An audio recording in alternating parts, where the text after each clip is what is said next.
hello good afternoon शिवहरू आदरणीय फ्यापुला नमस्कार जय मासी जोलोक्पा जोरले म चाहिँ अहिले आज चाहिँ मेरो चाहिँ के हो भन्दाखेरि चाहिँ श्रीमतीको बर्थडे हो अनि उहाँले बर्थडे गिफ्ट दिनुको लागि चाहिँ म जाँदैछु अहिले हेर्दै गर्नु बर्थडे गिफ्ट उहाँलाई म स्पेसल दिन्छु कसैले पनि अहिलेसम्म त्यस्तो चाहिँ गिफ्टहरू चाहिँ दिएको छैन होला सायद मै मात्र होला अब गिफ्ट दिने चाहिँ ल सो तपाईलाई अहिले म देखाउँछु बर्थडे गिफ्ट चाहिँ कस्तो हो भन्दाखेरि अब आइपुग्नु आँटे बर्थडे गिफ्ट हेर्नु है त हैन बर्थडे गिफ्ट चाहिँ भनेको चाहिँ यो हाम्रो प्याजबारी गोड्ने हो अब एकछिन पर्खिनु है त आउनु हुँदैछ उहाँ आज बर्थडे गर्ल म तपाईहरुलाई त्यो पनि देखाउँछु हाम्रो आजको बर्थडे गर्ल आउनु हुँदैछ उहाँलाई गिफ्ट मैले तपाईले देखाइसकेको छु तपाईँ अब यहाँ नि उहाँलाई गिफ्ट बर्थडे गर्लको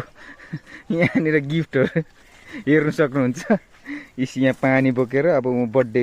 गर्ललाई चाहिँ हामी स्वागत गरौँ हैन यहीँ छ हाम्रो स्वागत गर्ने ठाउँ यहाँदेखि यस्तो यहाँदेखि उहाँको बर्थडे गर्लकै हो सबै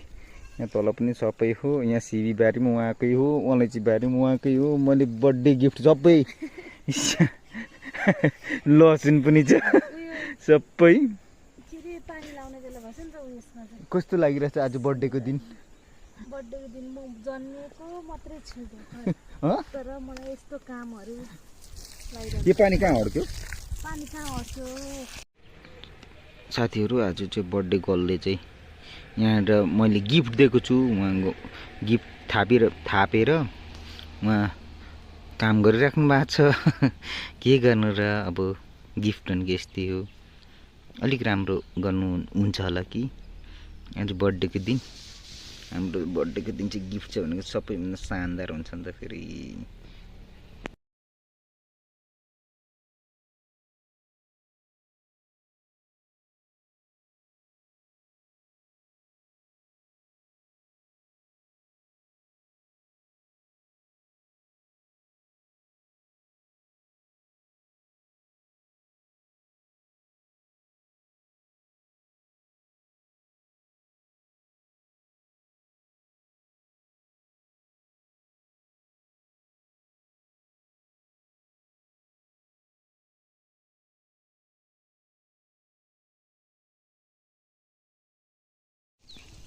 साथीहरु यी सम्पत्तिहरु हाम्रो जताको त्यतै आउँछ यो चाहिँ जेठा उ त्यो तलको चाहिँ माइला हो अनि अर्को चाहिँ कान्छा हो आएछ पछ्यौ